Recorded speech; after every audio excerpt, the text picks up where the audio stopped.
Singer Whitney Houston, one of the greatest voices of our generation. CNN has gotten confirmation from her representative, has died. The singer has died at the age of 48. We are waiting to find out the cause of her death. On February 12th, 2012, at around 3 o'clock in the afternoon, Whitney Houston was found dead at the Beverly Hilton Hotel in Beverly Hills, California. Toxologist reports claimed that Whitney had died submerged in the bath in her luxury suite. The cause of her death? Accidental drowning with complications stemming from heart disease and drug use. Prescription drugs were also present in her system. As speculation ran riot as to how she had died, fans gathered to pay their respects to the voice that had touched the world.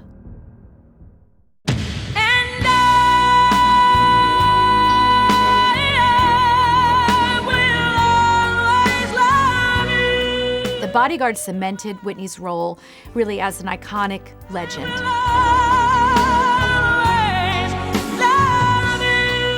That popular music historians will study Whitney Houston.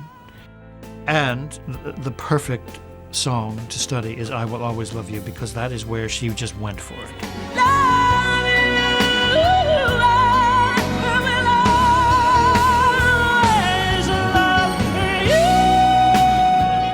Oprah Winfrey described listening to Whitney as listening to the voice of God. So goodbye, please don't cry. I see the way that the media and the public in general responded to the death of Whitney Houston. The first response is to immediately a sadness, and also, on the plus side, a celebration of music. But above all this, I wish you love. And we'll just remember the genius that took her to the top of the world, and in posterity, we'll make sure she stays there.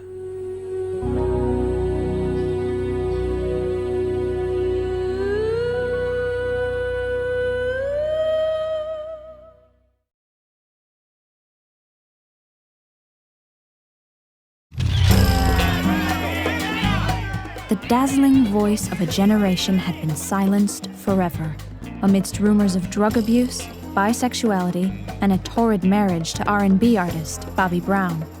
No matter how bad or how ugly the rumors got about her life, a lot of people were shocked by it, and just the fact that she was still a very, very young woman at the age of 48. Few pop divas were gifted with a voice as glorious and sweeping as Whitney Houston, as she showed in one of her most popular hits, The Greatest Love of All.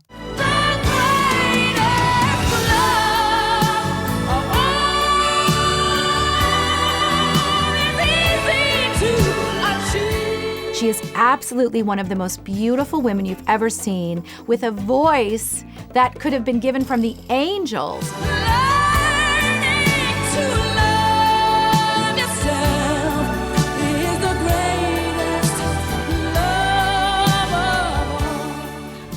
Her vocal range and her charisma made her one of music's most glamorous and talented superstars.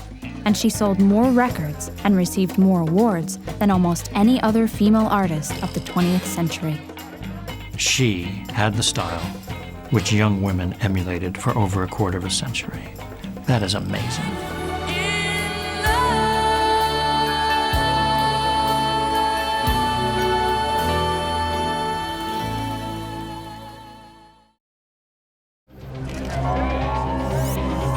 Whitney's untimely death shocked Hollywood and the world to its core. From what we know at this point, Whitney Houston was already deceased when she slipped into that bath. She did not die from drowning. It's known that there were 3 serious prescription drugs on the premises. To take one of those in itself would be a major commitment for your body. Whitney's life and death seemed to tragically mirror her friend Michael Jackson's own incredible story. Prescription drugs have the veneer of legality. So somebody who's actually addicted to prescription drugs can somehow convince themselves that they're not really doing anything wrong. When police entered her suite at the Beverly Hilton, they did not find any illegal drugs. Now, it should be added that Whitney's entourage was in that hotel suite for a long time that day and prior to the arrival of the paramedics. So whether or not there had been illegal drug paraphernalia in that room that was then moved, one will never know. What we do know is that Whitney was taking an awful lot of prescription drugs. In fact, the police are investigating what doctors were giving Whitney all of these various medicines. It's so easy in show business to find a Dr. Feelgood who will give you legal drugs, but he'll give you too many legal drugs. And you will use them too frequently. And this is what happened to Michael Jackson. The day she died, Whitney was due to perform that night at a glamorous pre-Grammy party thrown by her old mentor and music supremo, Clive Davis. There was a police investigation currently ongoing, and Clive Davis got up and just announced that, we're with friends, I don't have to put on a face. So simply put, Whitney would have wanted the music to go on, and her family asked that we carry on.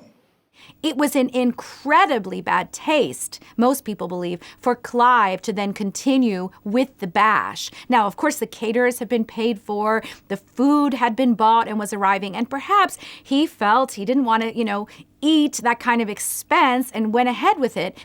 Show business tends to always choose on the side of the money and not on the side of the sentiment. The fact that I would have not gone just shows you that I didn't have any money invested in the party. Whitney's behavior in the days leading up to her death had been pretty wild.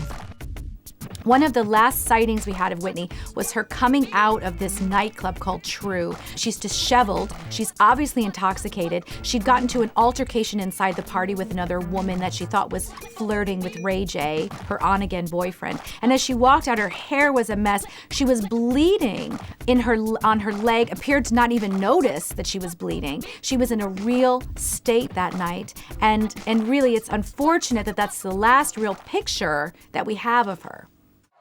On the night before she died, Whitney's final performance singing Jesus Loves Me with gospel singer Kelly Price was captured on camera phone and circulated around the world on the internet. Whitney looks shaky, and her beautiful voice almost unrecognizable.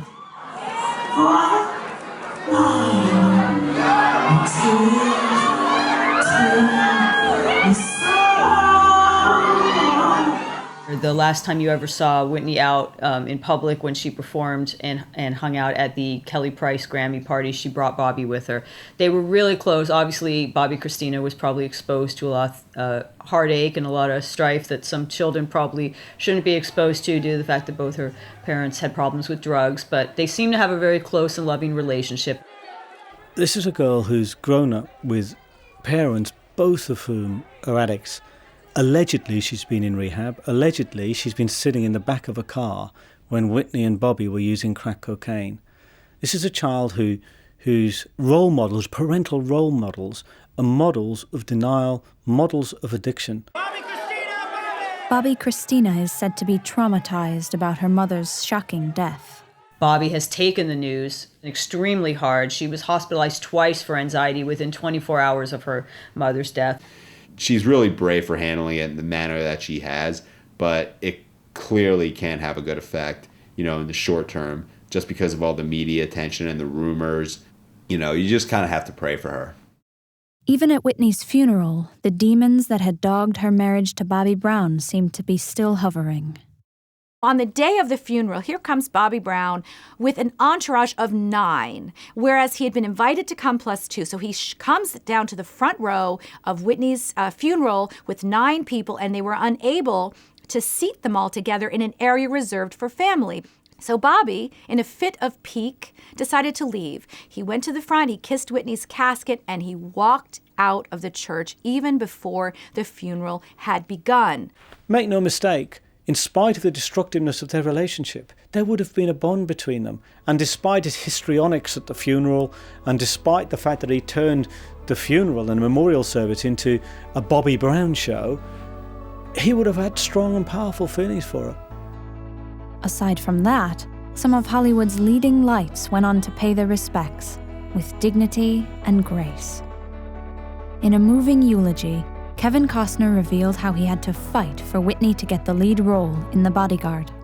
I told everyone that I had taken notice Whitney was black.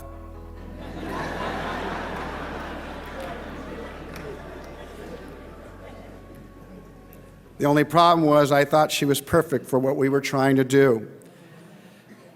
There was a bit of a relief in the room when we found out that Whitney was going to be on tour and she wouldn't be available for our movie. The anxiety came right back when I said we should postpone and wait a year.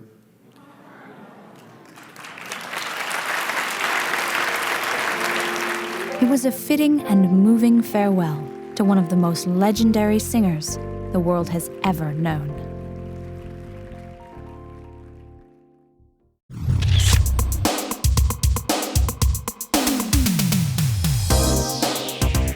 But let's go back to the start of the Whitney Houston story.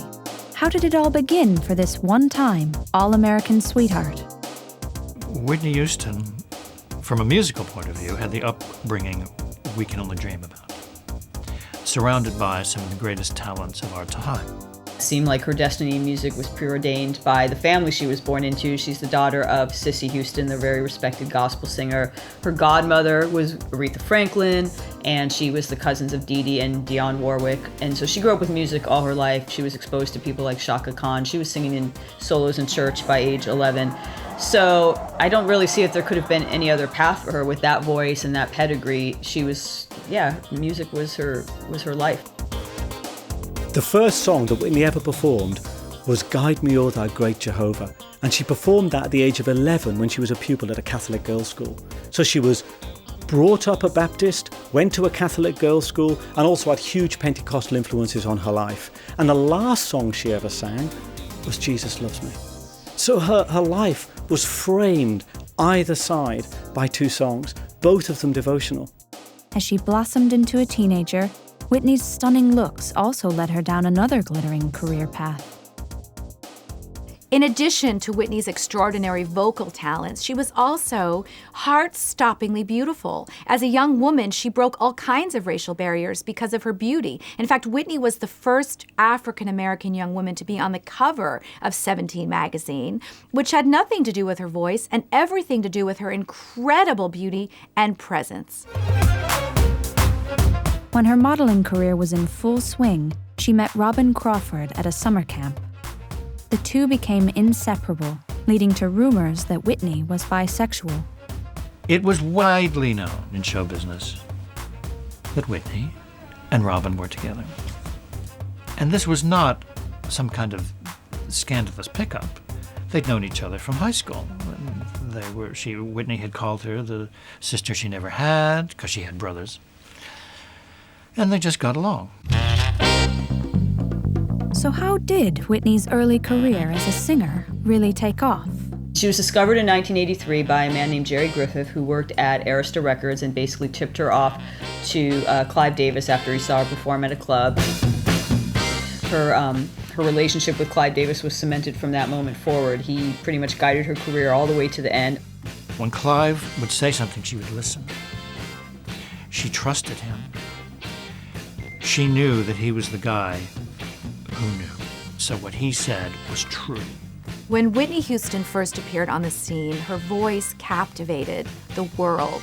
You know, someone has said before the invention of auto-tune, there was Whitney Houston. And if you think about how many artists today are helped a bit in the studio and go back to some of those clean, pure vocals of Whitney's 5-octave voice, it is just astounding. Her gift was undeniable.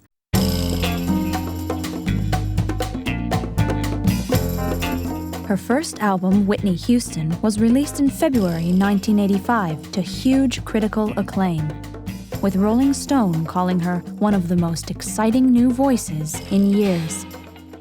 Well, Whitney Houston's album, Whitney Houston, went to the top of the US charts and stayed there for 14 non-consecutive weeks. A phenomenal achievement. But who can forget that picture of Whitney on the very first album? She has her hair pulled back, and she is absolutely one of the most beautiful women you've ever seen, with a voice that could have been given from the angels. The extraordinary talent combined with beauty was an amazing combination.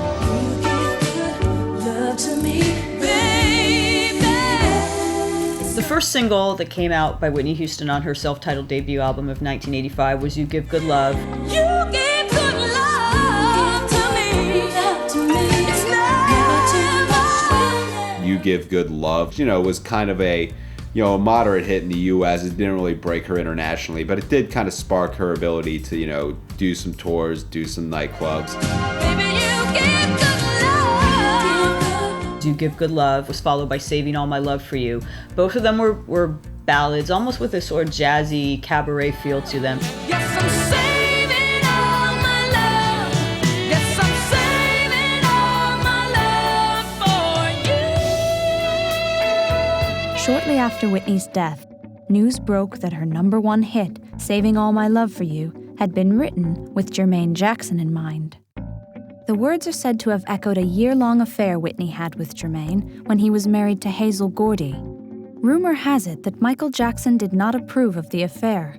Hardly surprising, considering Jermaine's wife Hazel was the daughter of one of music's most powerful men, Berry Gordy, creator of Tamla Motown Records. Whitney's first album had proved an extraordinary debut, and with it came hit after hit after hit. Probably the most powerful song to come out of that record was The Greatest Love of All.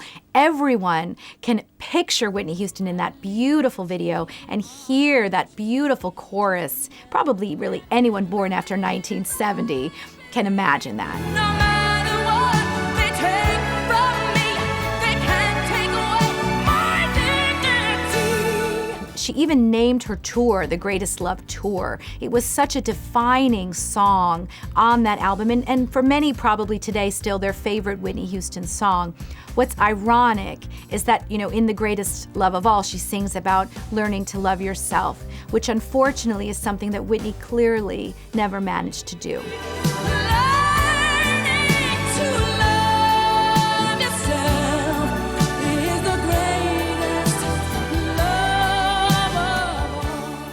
How Will I Know, which was Whitney's third US single, went to #1 and was really the first time that a young African-American woman was all over MTV. That video was massively successful, it was on constantly, and it really cemented Whitney's presence in mainstream America.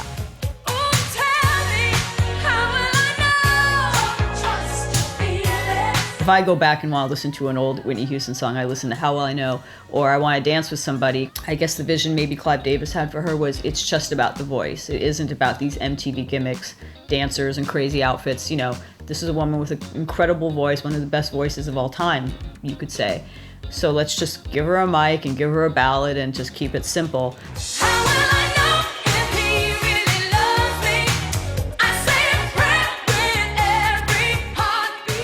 How Will I Know was, her unquestionable smash hit. And that, just really was used as the springboard for her to, become the national figure. Whitney's arrival on the 80s music scene also heralded a brave new dawn for many black female performers. At the time, MTV was just kind of coming into its own, and there was a lot of criticism that they weren't using enough Latina and black faces on the channel. I think people forget nowadays how many racial barriers Whitney Houston broke down. At her age and in her time, it wasn't a given that black women could be as successful as it is now. I mean, you look at someone like Rihanna today. Rihanna would never be Rihanna without Whitney Houston. Early on, MTV was, for the most part, playing specifically white rock bands, with emphasis on both the fact they were white and they were rock. Michael Jackson famously was unable to, get on MTV for a very long time.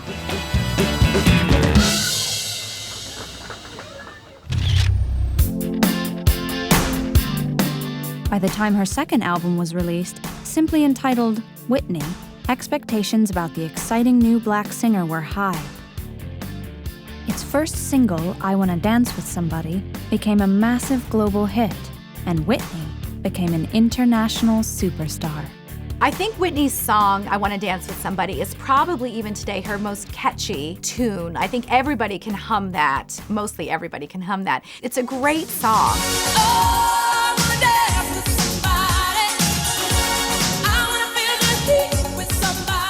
The critics often gave her mixed reviews about the musical output, you know, about it being kind of safe or it being kind of conservative or sort of being retreads of what she did before. A lot of people said that the second album was sort of a retread of the first album.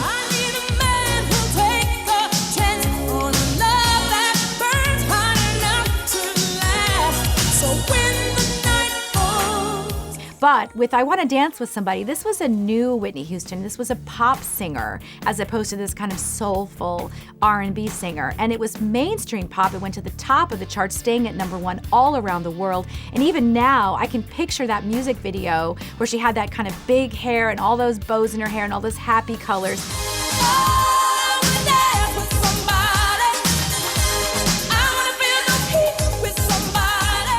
It really was a defining moment in the 1980s, full of optimism, neon colors, and a lot of positivity. Whitney Houston in that song did more than just do a great performance. She kind of summed up a decade.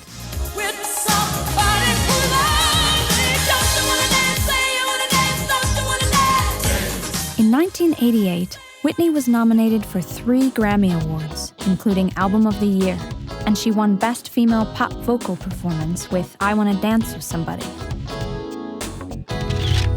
By this stage, she was one of the wealthiest black entertainers in the world, second only to Bill Cosby and Eddie Murphy. She was also a huge supporter of Nelson Mandela and anti-apartheid. During her modeling days, she had refused to work with any agencies doing business with apartheid South Africa. On June 11, 1988, she performed in London's Wembley Stadium to help celebrate a then-imprisoned Mandela's 70th birthday. Over 1 billion viewers tuned in worldwide. She was now, quite simply, one of the biggest stars in the world. Didn't we almost have it all? The nights we had till the morning. There was read from the stage a message from Nelson Mandela, who was still in prison in Robben Island in South Africa. And he said how grateful he was to all the artists who were participating, especially Whitney Houston, who has given so much pleasure to my fellow prisoners and I on Robben Island. And I thought, this is extraordinary. And I said, I was interviewing her for television, on television, live television. And I said, well, you heard it. He singled you out. How does that feel? And she said words to the effect of, it's always wonderful when people in other countries take your music to your heart and you're appreciated abroad. I thought, oh my God, she doesn't get it. She's missing the point. She's a part of history, and yet she's just thinking it in terms of, oh, isn't it nice that people everywhere like my records?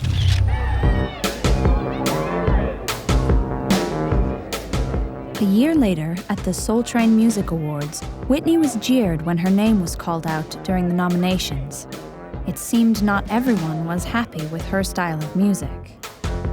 There were black R&B fans that often accused Whitney Houston of selling out, of making music primarily for a white audience, of not being R&B enough or urban enough, when she actually was involved in a lot of causes. People would see her live and she was much more of a soul singer, as it's, you know, mostly meant to be understood, but people thought that when she was on record or when she was in the public eye, she was being more of like a pop star.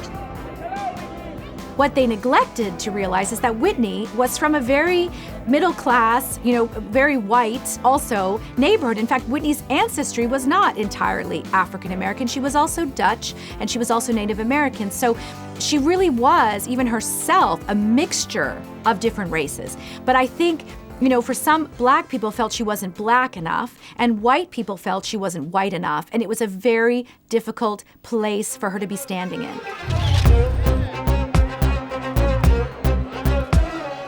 Just when she was at the peak of her popularity, Whitney's personal life started to hit the headlines. She met R&B singer Bobby Brown in 1989, and they became lovers. When they started dating, a lot of people were shocked. They really thought they were like an odd couple. And also a lot of people thought Bobby Brown was corrupting poor, sweet, innocent Whitney Houston. I don't think she was quite as sweet and innocent as maybe people thought. And maybe people had different speculations as to why she got with Bobby. One, maybe she was trying to rebel against her image by being like, okay, I'm going to go for the bad boy. Lots of girls like bad boys. This was at a time when Bobby Brown was still a multi-platinum musician. You know, he has had the album Bobby, which spawned a lot of huge MTV hits. So it was essentially it was pop royalty. The moment I heard that Whitney was with Bobby Brown, I just thought, uh-oh, here's where we go south. Her love life may have been going south, but Whitney's career continued to fly higher and higher with the release of her third album, I'm Your Baby Tonight.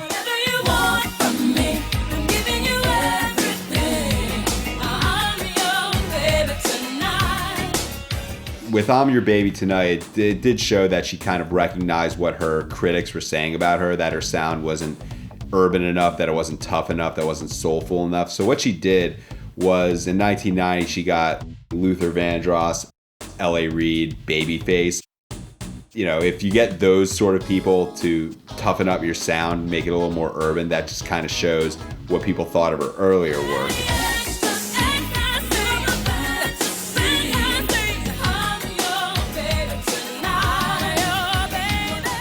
Critical reception was a bit mixed. Some people weren't buying the whole move to a little bit of more of a rougher sound.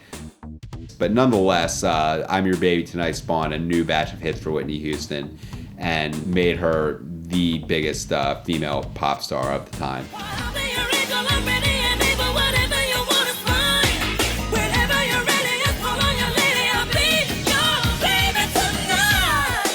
Whitney Houston.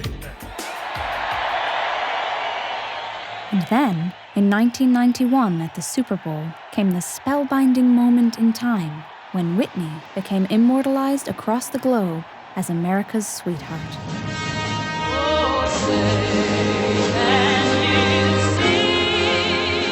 When Whitney sang the Star-Spangled Banner in 1991 at the Super Bowl, this was and is now still one of the greatest moments in NFL history. At the time, America was in the Gulf War. A lot of people had sons and daughters overseas. It was a time of great patriotism, and at the same time, anytime you're at war, there's this deep insecurity and fear.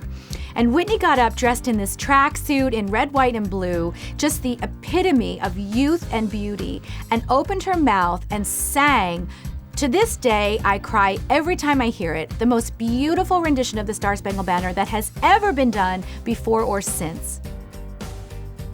She had this image still at that time of being the all-American girl, and here she is belting out this song perfectly at the Super Bowl, the most viewed TV event in not just America, but the world.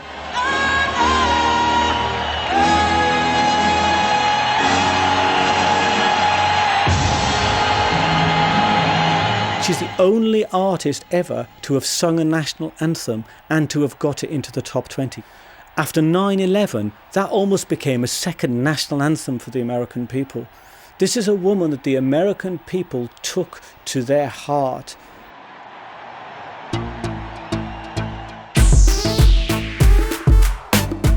In the same year that saw Whitney at the peak of her success, she married bad boy Bobby Brown. It's very hard to underestimate the scandal and the shock that people had back in 1991 when you have this America's darling singing the Star-Spangled Banner, representing the best and brightest of our country, marrying somebody who was famous for all these music videos with numerous nearly naked women grinding up on him, had a foul attitude, was intoxicated all over the place, rumored to be doing drugs. Really this kind of horrendous. It was like two opposites attracting, and nobody liked the fact that they felt Whitney was being brought down, including her family, by the way, by this guy who was in no way her equal or a good influence. It's very unlikely that a star is actually going to be in love with another star. They're far more likely to fall in love with a normal person because stars are normal people. And so when you see, and I've always used this as a guide, when I hear of two stars who are together, I tend to think, oh, this is probably arranged. The marriage to Bobby also brought up the subject of Whitney's sexuality again, particularly when her friend Robin Crawford left her management team not long after the wedding. There were rumors for a long time that she was either gay or bisexual, that she was closeted. Some people went even so far as to accuse the whole Bobby Brown marriage as being a front. The main rumor that went around was that she was in a long-term relationship with her assistant, Robin Crawford. Bobby alluded to this himself when he looked back on the marriage, kind of implying that one of the reasons Whitney married him was to combat these lesbian rumors, because it wouldn't do at that time for America's sweetheart to be gay. I mean, as hard as it was for Whitney Houston to be a black woman, taking American mainstream by storm, imagine if she was a black lesbian woman. It certainly, at that time particularly, would have been very difficult, if not impossible, to win over, the very reactionary middle America. I have no idea if this is true. All I do know is it seemed like she did love Bobby Brown a lot at one time, and, I think it's kind of distasteful to sort of speculate about it now. Her personal life may have been turbulent, but Whitney was about to take the world by storm yet again.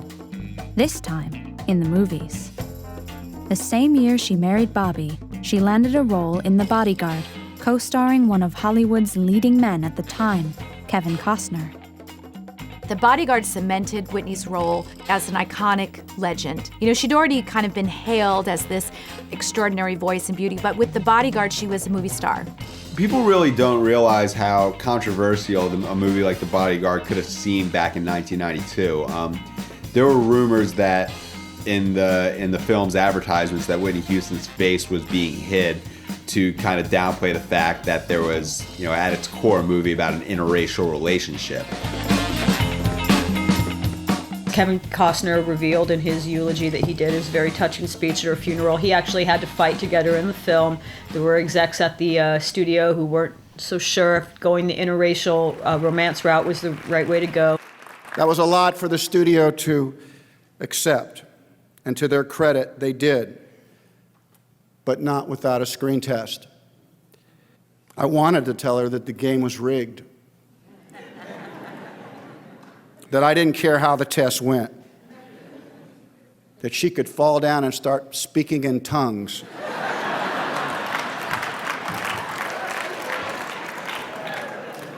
That somehow I would find a way to explain it as an extraordinary acting choice. And we could expect more to follow.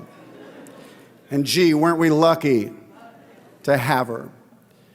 He said at her funeral, a lot of guys could have played my part, but only one person could have been Rachel Marron. And it's true. There was no one else with her beauty and her undeniable talent in the world. Can you imagine being the most talented and beautiful woman in the world? It's extraordinary that she was. Whitney's extraordinary rendition of The Bodyguard's lead soundtrack was to become one of the most famous love songs in the world, and one of the best-selling singles of all time. And I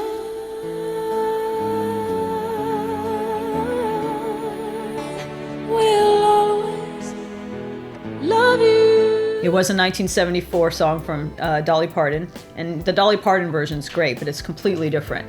And then Whitney Houston sang it, and it is her signature song. So goodbye, please don't cry.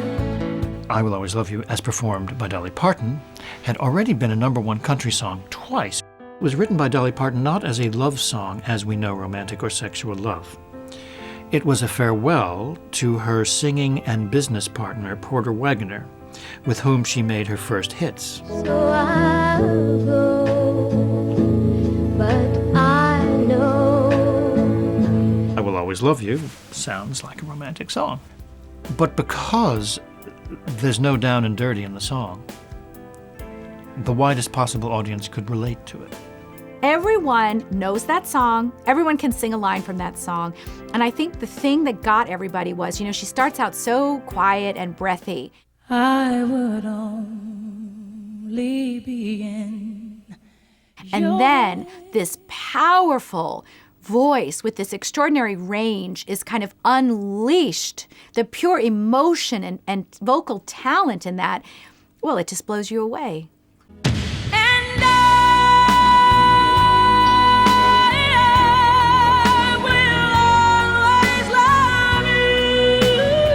The soundtrack itself was just Whitney Houston's biggest hit of her entire career, which was saying something because her first album sold 13 million copies. The Bodyguard is, I believe, one of the biggest selling records of the entire 90s, which was the peak of the music industry. I will always love you. Her Hollywood career continued to flourish with performances in The Preacher's Wife and Waiting to Exhale. In 1995, around the time of the album Exhale, she seemed at her peak in terms of her beauty and confidence. It was like she had the world at her feet.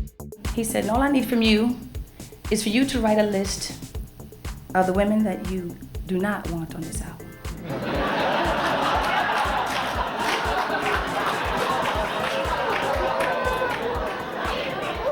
Well, I got my pen and paper out. But behind the scenes, and behind closed doors with Bobby, Whitney's personal life was beginning to unravel. Whitney had allegedly been a recreational drug user herself, years before she met Brown.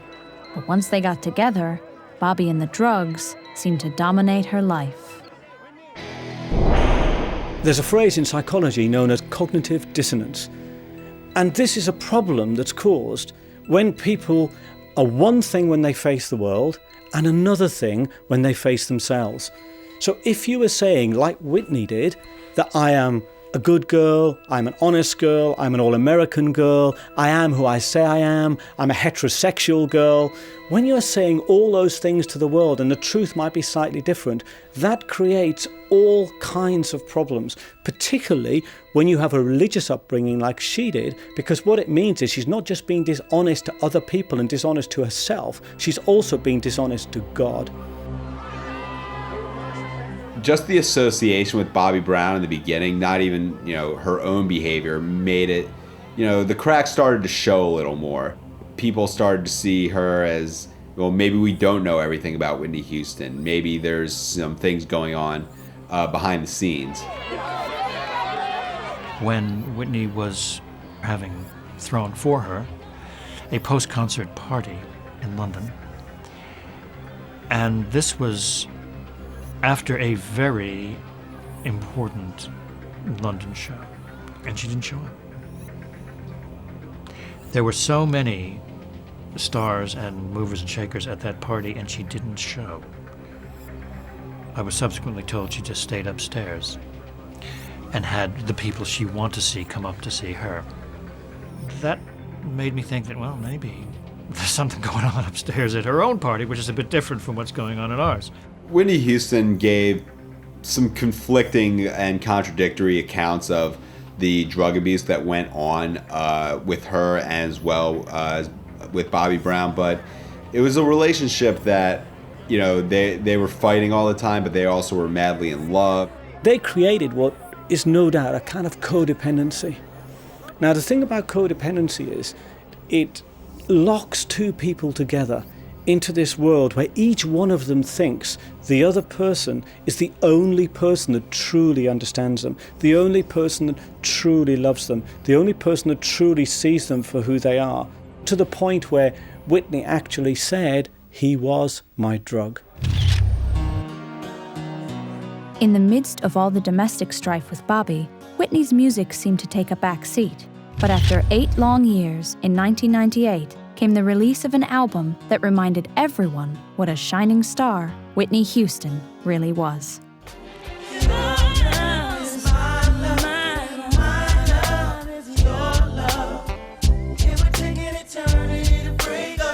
My Love Is Your Love actually took 8 years to make. This came after a lot of kind of train wreck personal life stuff with drug issues, fights in the marriage with her and Bobby, all kinds of trouble. She came out of that recording this album. Originally, it was going to be a greatest hits album with a couple of new songs, but actually once they got in the studio, she had great collaborators on this, including Missy Elliott, some great songs. It turned into an album all by itself.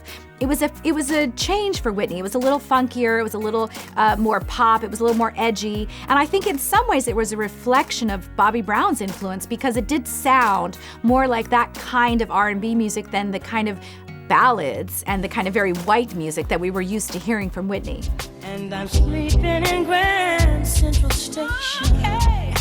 It's okay if you're sleeping with me.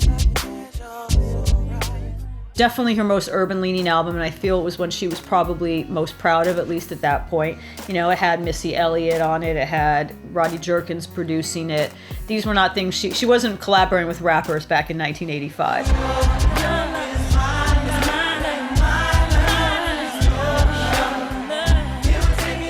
My Love Is Your Love was a big hit for Whitney. And in 2001, her old mentor, Clive Davis, helped her sign the biggest record deal in music history with Arista BMG. The aim was to deliver 6 albums, and her contract was worth $100 million. It's kind of incredible to think, you know, that she got signed for that much. But he obviously really believed in her, but I don't think she ever quite, you know, measured up to that kind of phenomenal record deal, which was unprecedented at the time. She appeared on the 30th anniversary Michael Jackson special not long after that, and there were even more red flags. She looked really, really skinny. It's too high to get over, too low to get under. You're stuck in the middle. Your pain is thunder. The gossip about her drug use started up again. Her publicist again went into spin control and said she's under stress and she's not eating. Maybe that was true, but, you know, it was kind of obvious that something was not right with her. Let's just put it that way. By 2002, around the release of her Just Whitney album, Whitney was in the grip of drug addiction. Rumors were rife that she was reduced to doing crack cocaine, something she strenuously denied in an interview with U.S. anchorwoman Diane Sawyer. That's not just thin. No, what is it? Diane, tell me. Do you know? Anorexia? No way. They've written it. No way. That it's because of drugs? No. Whitney dying. Crack rehab fails. First of all, let's get one thing straight. Crack is cheap.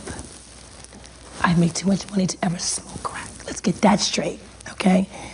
We don't do crack. We don't do that. Crack is whack. Crack is whack.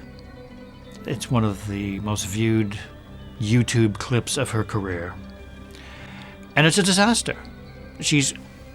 Before she says anything, clearly not in the best condition. Her eyes are a bit glazed. And then she goes into that, let me tell you something. Crack is cheap. I make too much money to ever use crack. Crack is whack. I mean, now not only A, terrible attitude towards poor people. B, wait a minute, where'd she get all this expertise on drugs? 2 years later, Whitney finally admitted her drug addiction and entered rehab upon the advice of her mother Cissy and close friends. Bobby, however, remained very firmly on the scene. The key thing to remember about addicts is addicts don't exist in isolation. Addicts are part of a network of relationships. Addicts have families, they have friends, they have lovers, they have husbands, they have wives. And the people an addict chooses to surround herself with or himself with are going to determine the success or failure of their recovery process. If you look at what Whitney did, who did she go to? She went to a co-addict. She went to somebody else who effectively, to a greater or lesser degree, was a mirror of her. So far from helping her to recover, he could give her the illusion that her behaviour was kind of acceptable because he was doing it too. And therein lies the road to ruin.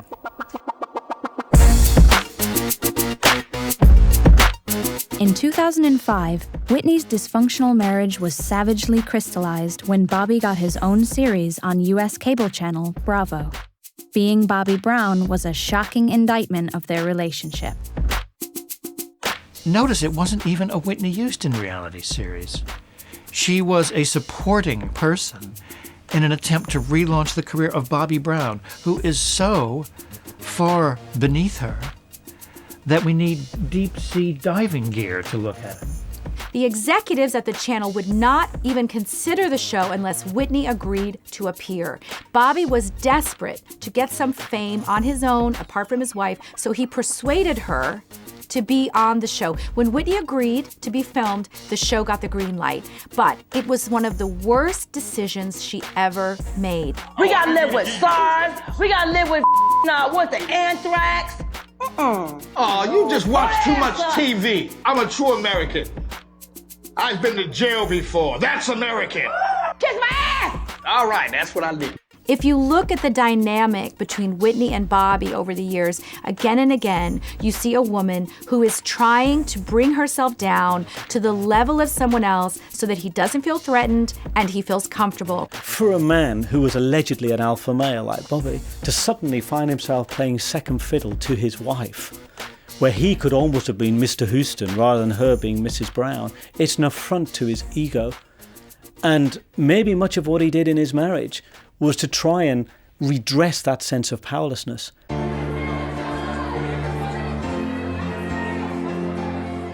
After years of controversy and high-profile turmoil, Whitney eventually filed for divorce from Bobby in 2006. A year later, they were no longer husband and wife. And Whitney had gained custody of Bobby Chris. If she'd never met Bobby Brown, would she have turned out differently? Would she still be alive now? Would she have done drugs? I mean, if people have demons in it, I kind of feel like he was more like the catalyst as opposed to the person who forced her to do drugs. Even with the fact that both clearly had some sort of codependent relationship with each other, there was a lot of unresolved things that were going on with drug abuse, all sorts of things that just weren't solved by the divorce.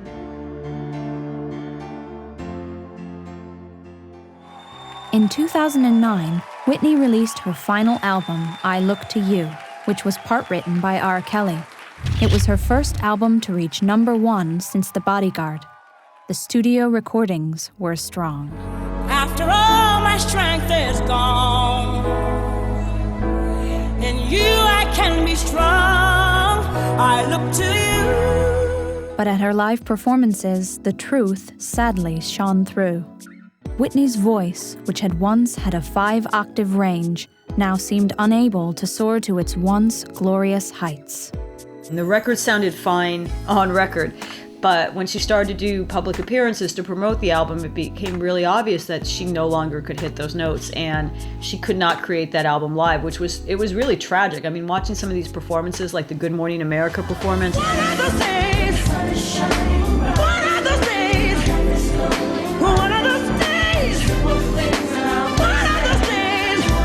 How was she to know when she goes on tour that we'd entered the year of the mobile phone camera? And so anybody at a gig could capture her in performance. It's not just a TV crew. And so we had these viral clips of Whitney not making the high notes, unable to sing some of her greatest hits. It was like, I would liken it to watching Eric Clapton try to play now that he has arthritis and he just can't do it anymore. It was just horrible. It was sad. It was like, oh my God, this voice of a generation has been lost. The beginning of her tour in Australia, when people were actually walking out and asking for refunds, nothing more disappointing than getting to that big ending of I Will Always Love You, and she can't do it anymore.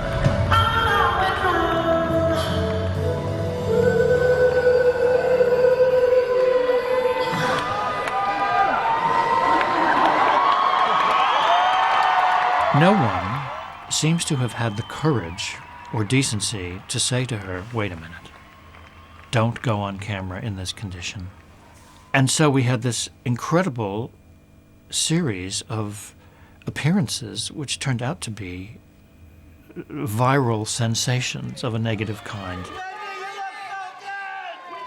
What Whitney did over the years with her smoking, first of cigarettes and then she used to do marijuana laced with cocaine, destroyed the very instrument that brought her her fame and fortune in the first place. It was almost textbook self-destruction. Some people might say that somewhere she might have wanted her voice to be destroyed. Because actually, the voice was the mechanism which put her in front of the world and put this person before the world who wasn't really the person that the world thought they were looking at. And so by destroying the voice, she actually breaks that illusion. And you know, that's, you know, well documented with people who sometimes are thrust into the public eye and find themselves in the public eye as someone or something they can't actually reconcile with who they really are. They want to sabotage that and they want it all to end. Whitney confirmed this struggle with her public image and her private life when she gave the Oprah Winfrey Show one of its most memorable interviews in 2009. You really were given the voice. Wow. How could you not know that was to be treasured? When I became Whitney Houston and all this other stuff happened, my life became the world's. My privacy, my business, who I was with, who I married, who and I was like, that's not fair. She belonged to America. Americans were her brothers and sisters, but she couldn't really belong to them because they didn't really know who she was, and she couldn't really be the person that she would need to be accepted by them. And that kind of created a crisis, and that's one of the factors that would have driven her into addiction.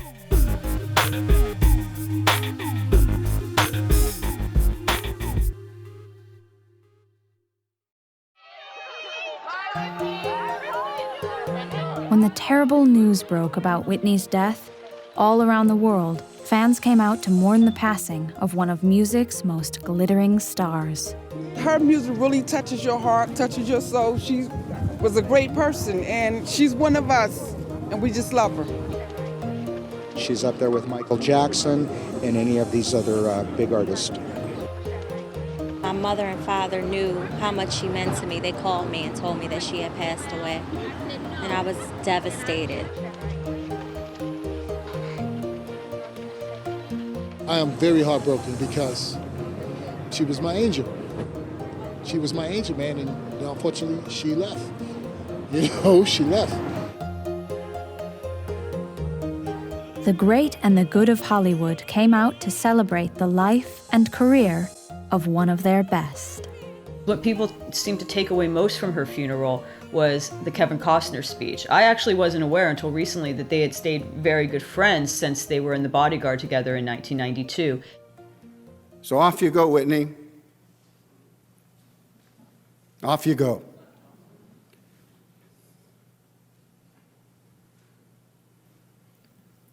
Escorted by an army of angels to your heavenly Father. And when you sing before him, don't you worry.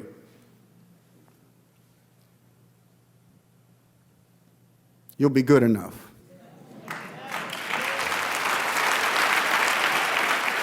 We must never forget that Whitney was one of the greatest talents and most soulful talents the music industry has produced in the latter part of the 20th century.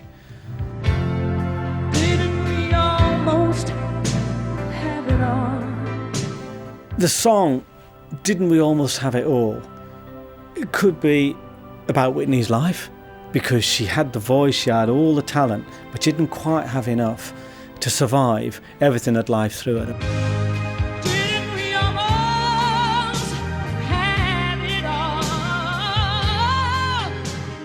It was Whitney Houston's vocal style, which was the template for young female vocalists for over a quarter of a century. Young girls just thought, oh, I've got to do this. So everybody who came afterwards, from Mariah Carey through Christina Aguilera, all tried to sing like Whitney Houston. What you know, what love is, you will never let it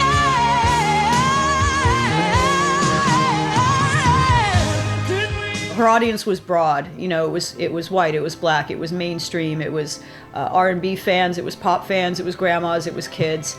This is a woman with an incredible voice, one of the best voices of all time.